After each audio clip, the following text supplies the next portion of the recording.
the entire amusement park is structured like a cartoon city. And they have all these characters everywhere, and like all of the rides are themed and everything. And so it's like you're almost like living in this toon world whenever you're tripping, but it's like real life, but it's not real life, if that makes sense.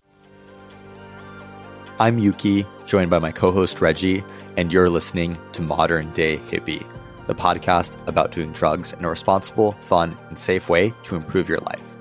Before we jump into today's episode, a quick legal disclaimer.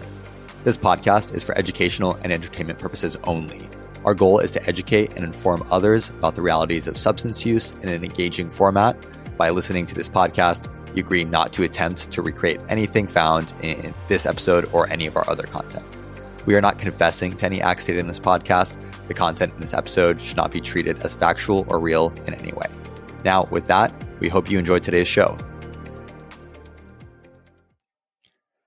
What's up?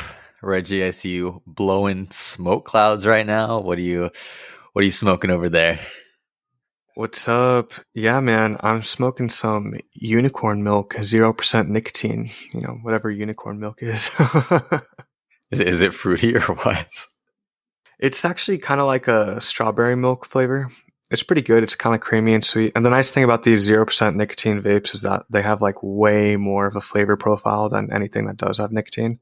And you're not going to like get a fucking headache from hitting it too much. Damn, that's super interesting. I didn't realize 0% nicotine vapes were actually a thing. Is it just meant for like vibes / helping people like wean off of nicotine or what?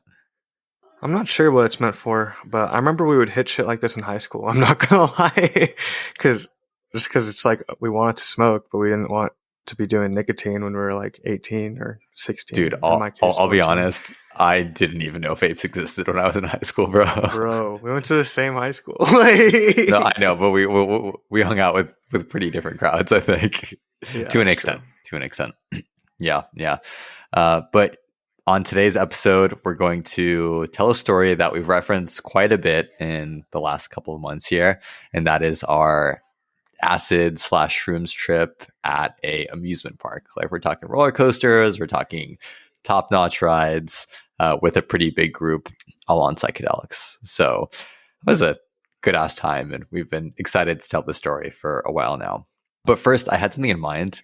So I feel like I've been on this like mental journey trying to figure out just a word to describe the activity of just like chilling with a few friends and doing drugs at home. I've called it like drug parties in the past, and I'm like, what is like a clean word for that? And I think what I've settled on in my head is like seshing, like to use the word sesh as a verb. Like, yeah, dude, like let's just sesh tonight. Or like we were seshing last night. And so now my goal is to propagate this term where seshing is just like kicking it with some friends, doing some drugs and hanging out. So that is my proposition and my idea. I'm curious to hear what you think about that, Reggie. Isn't that already taken now? Like, isn't that a smoking term? Like a weed smoking term? Like, let's sesh? Smoke sesh?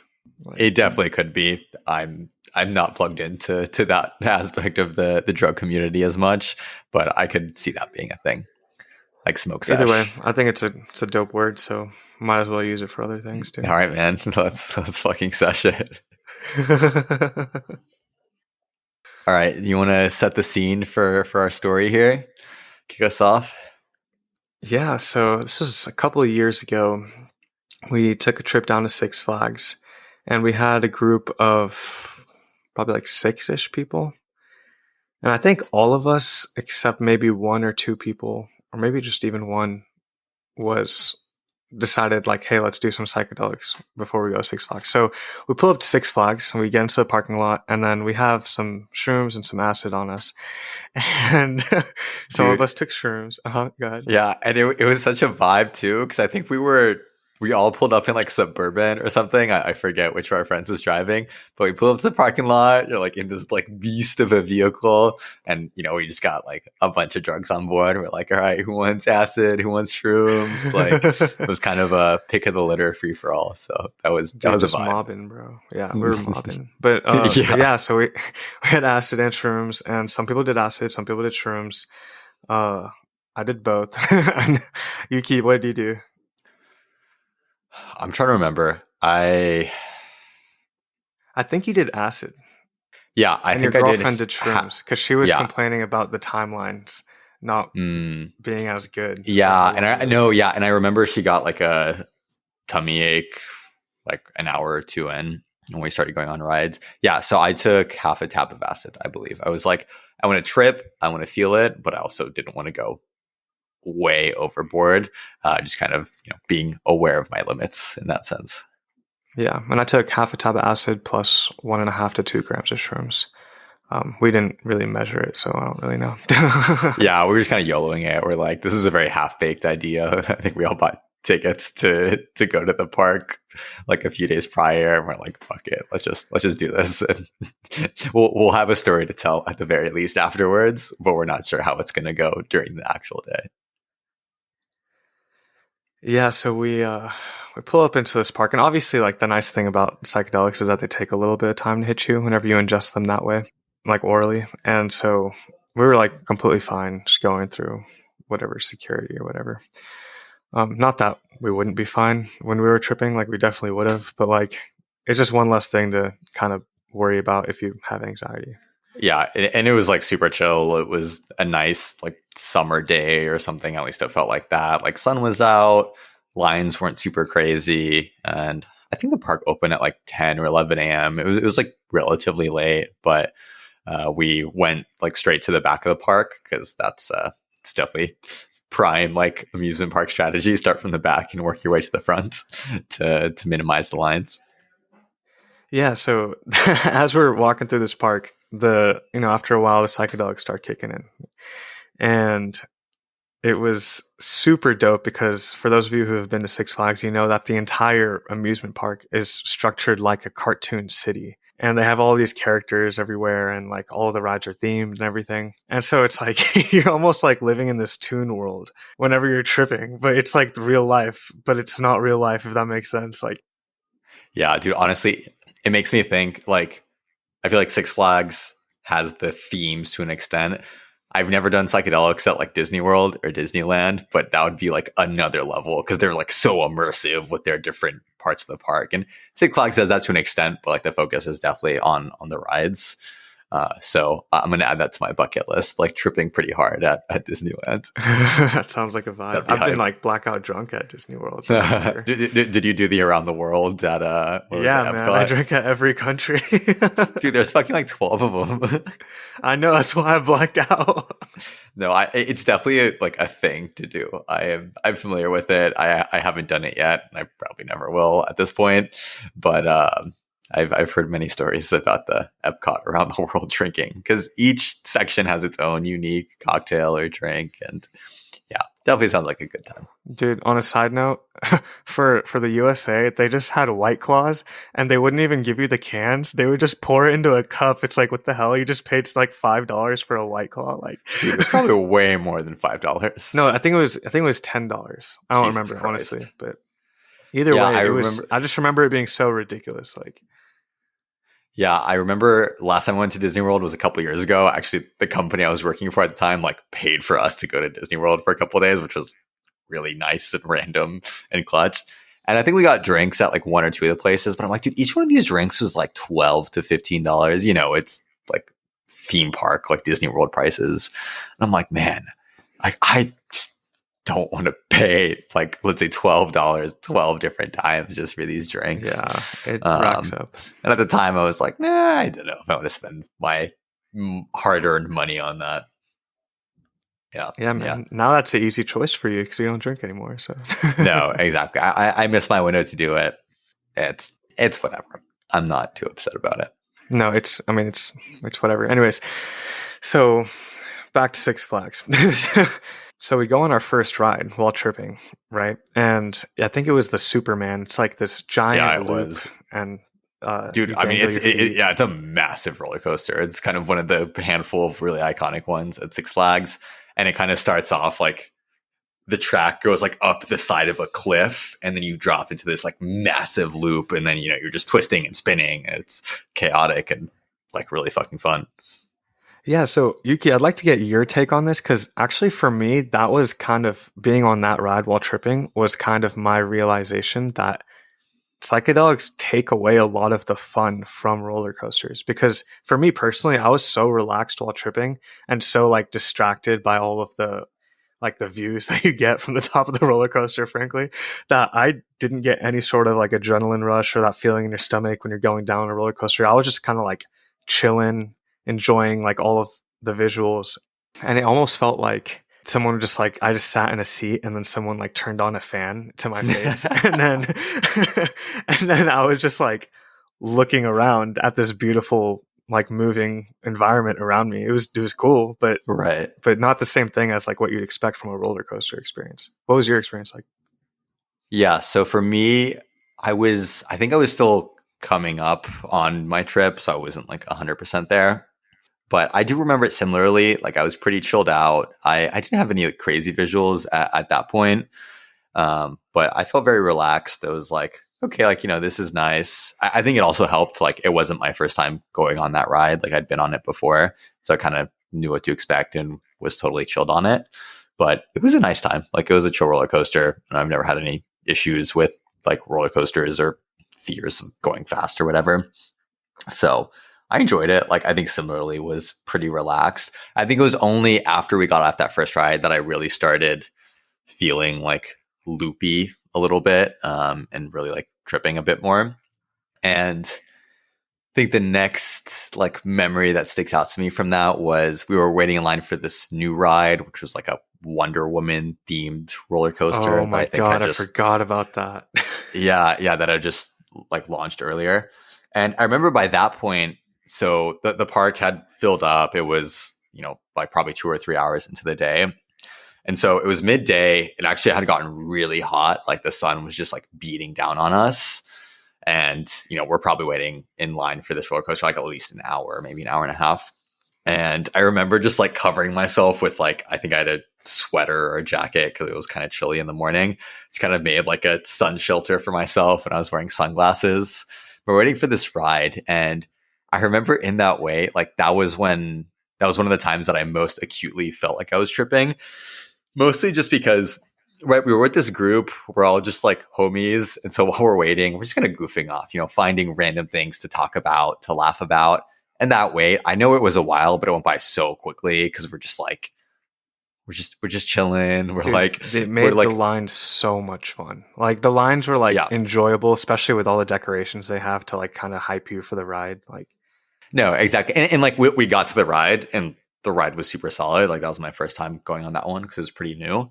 But I think that was the moment that I realized that in this amusement park tripping scenario, the tripping like most helped and most augmented our experience just waiting in lines and like helping to pass the time, because by the time we were on the roller coasters, there's just so much stimulus. Like there's air hitting you, you're going quickly. It's very like overwhelming, but it's to the point where it overrides the actual psychedelic portions. And like for me, I wasn't tripping super super hard. I could definitely feel it when we were in line, but when we were on the roller coaster, like I think my trip was a little bit too subtle and it got very much overshadowed by the experience on the roller coaster. So like the actual riding part felt relatively normal to me. Like it didn't seem like anything crazy.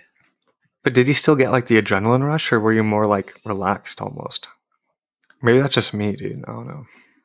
Yeah, I think I was pretty relaxed, honestly. Like, I don't know. I feel like at this point, also just roller coasters in general don't like scare me or terrify me that much. Like, it's just kind of like being along for a ride. So I don't know how much that played into it. And honestly, the last time I had been on a roller coaster at Six Flags before that was like many years before. So it's tough to compare, honestly. I'm not sure. And like we were tripping that whole day. Yeah, true. So not totally sure, honestly. That's a good Yeah, question. it's kind of like what you were talking about though, with like too much stimulation means you can't really identify the effect of the drugs, and I feel like roller coasters are a great example of that. Yeah, because it's like visual, it's auditory, it's touch, it's really everything. Yeah, and then the other more acute memory I have was where we're all waiting in line for the Batman ride. I think for like the group as a whole, that was very much kind of like peak of our trips. And I don't know, we had so much fucking fun in that line. And that line was long as hell, to the point where I convinced everyone to just get out of the line because I didn't think the ride was like that great. The line was way too long. I'm like, guys, this isn't gonna be worth it. And Dude, we you like had me waited. worried. That was the one time during the whole trip where I was like, damn, I hope no one realizes that we're tripping because they were playing like some basketball game like right next to us and some kid Oh like yeah, threw yeah, the yeah. basketball over the fence and you Yeah. just hop out of line into the grass like this area where like people aren't supposed to walk, grab the basketball and throw it back to him and I'm like, Yo, someone damn, had to I get the don't have the ball. balls to do that shit. No, that's definitely something I would have still done if I were sober. Probably even more likely. It's like, Yeah, throw I'm the just ball that's just back the to the game. paranoia in my head though, That's fair. That's because fair. I wouldn't have done that like just in general. Like, Yeah, yeah. No, and I remember at some point next to the line, there was like a really just interesting looking tree. And I like pointed it out to the group, and people found it like the funniest thing ever. Like people were just like breaking down laughing for no fucking reason at this tree. And I don't know why. It was just a cool looking tree, I guess. dude, I really wondered like if people around us could tell that we were like laughing just a little bit too hard at like mundane things. Yeah, my realization was specifically at Six Flags. I don't know if this applies to other parks. It brings together such a wide range of people. Like you have college students, you have like trailer trash white people, you have everything in between. Like literally, I am convinced that Six Flags is one of the most diverse places on earth because it just spans like socioeconomic status, race, Dude, like that's facts, everything. bro. And as we were walking around, dude, I just saw some weird things. Like people just wearing like interesting outfits, people just saying, shouting interesting things. And my biggest conclusion from that day was that we were nowhere near being the most like interesting people at Six Flags that day.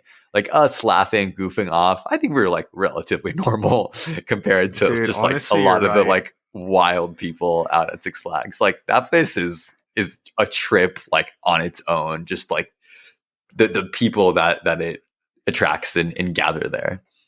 Yeah, man, there was people doing some interesting things. There was like parents disciplining their children in public and like there was like Yeah, dude. even there remember that one lady who called out your girlfriend for like what she was wearing and like it wasn't even that bad like No, yeah, yeah. Like my girlfriend was wearing like jean shorts, like not even that like exposed or anything. And this lady like went off on her. Like we were waiting behind this lady in line for a ride.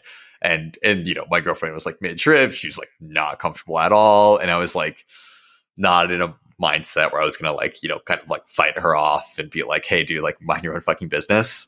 So we kind of just got out of line. We're like, okay, fuck this. And I just comforted my girlfriend a little bit because I'm like, yeah, that's just really ridiculous. But it's like, yeah, then we got some cotton yeah, candy. That was dope. yeah, dude, the cotton candy was fire. I think we got funnel cake too. Oh yeah. Oh, dude, did anyone get a turkey leg while we were there? Like the turkey I legs are didn't. also quintessential. I don't think I did either. Yeah, I don't know. I'm a very not food driven person when I'm on any type of psychedelics.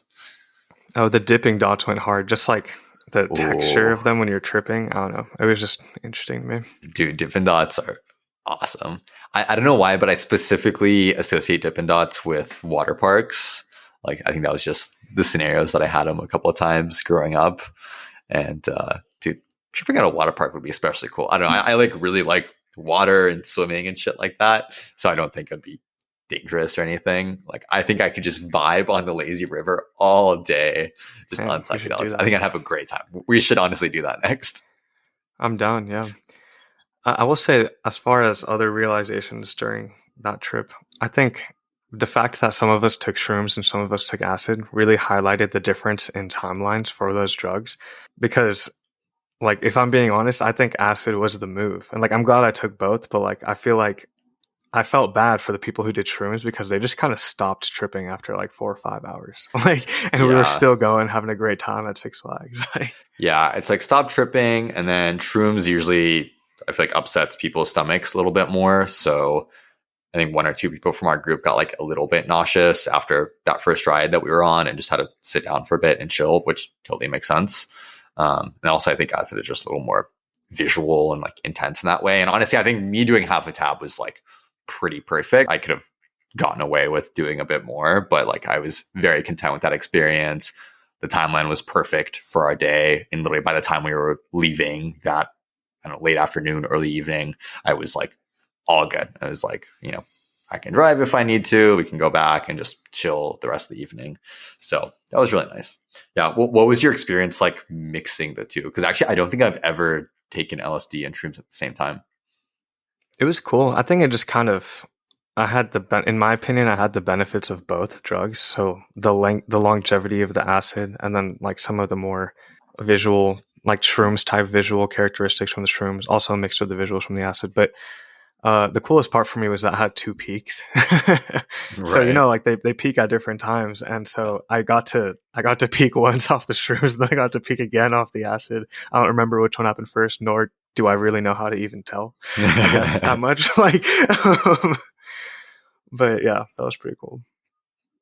Nice. Not bad. Yeah. Honestly, I also need to add that to my list of drug experiences to try out, because it's always like a psychedelic with like Molly or ketamine or something. But mixing multiple psychedelics could be very interesting.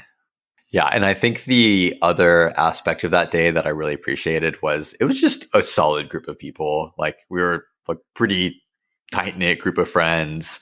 We're all kind of on the same wavelength where we're all pretty experienced with psychedelics. There wasn't any worries of, someone not being as experienced, and we're all kind of going through this day together, and it was a very fun like group bonding thing. And as I mentioned, waiting in lines is the best part. Like we're all just goofing off, doing like God knows what while we're in line. And I'm pretty sure at Six Flags they serve alcohol, if I'm not mistaken. So it's They like, do. yeah. And so my assumption is like when people see us like laughing a little bit too hard or whatever, like their first conclusion is gonna be like, oh, they probably just had a little bit too much to drink. And it's like, that's fine. That's true, Like you can actually, think yeah. that. That's totally fine. I I mean, we want you don't to like think alcohol, but it's that. like the legal thing. So yeah, you can think I'm on it like all day. That's better for me. Yeah, I remember afterwards we went to go get shawarma, and that's when you came up with the term, like that was like fifth prestige level tripping or something. Yeah, because we were reflecting on that day, and I was like, man, this was a really good time, but also definitely not a tripping experience for the faint of heart. And I was like, yeah, this is like a fifth prestige or a 10th prestige level trip. That was the beginning of the hierarchy of tripping experiences. Yeah, you definitely do want to be experienced before going out in public like that, especially at Totally. that Yeah. environment. I would say like minimum a dozen trips before you do something like this, where it's like you're just surrounded by people all day. There's nowhere you can really like escape to. I think even a lot of like concert settings or music festivals, like if you're having a not good time, there's usually places you can retreat to where there's less people. You can kind of just sit down and chill for a couple of minutes. Yeah. At an amusement park, when it's like 90 plus degrees, there was like no escape really. And luckily none of us needed to, but definitely something I think to keep in mind if you're considering a similar type of psychedelic experience. And I think for me, this was probably like a top 5 tripping experience. I think less so because of what I actually like saw and experienced on the trip itself. It was more just very vibey, and it was a good group of people, and honestly makes for a very unique story. Like how many people have done psychedelics at a theme park. So it Yeah, it was also just changes your perspective on the theme parks. Like you just never see Six Flags the same after that. yeah, man, honestly, I'm sure we'll go back again one day, and maybe when we go back again, we'll do psychedelics again. So let's just relive that same experience. Like just no more sober experiences at this theme park ever again. Yeah, that'd be pretty funny. All right, man. Well, this has been fun. Thank you guys for listening, and that's today's pod. Truly, thank you for listening to the show. We seriously fucking appreciate it. If you want to help us out, just leaving a rating or a comment, you know the drill, would be incredibly helpful. But more importantly, share the knowledge and the love with your friends. Make sure they're getting the information they need on this topic that is so underserved and underappreciated in today's society. We'll see y'all next week.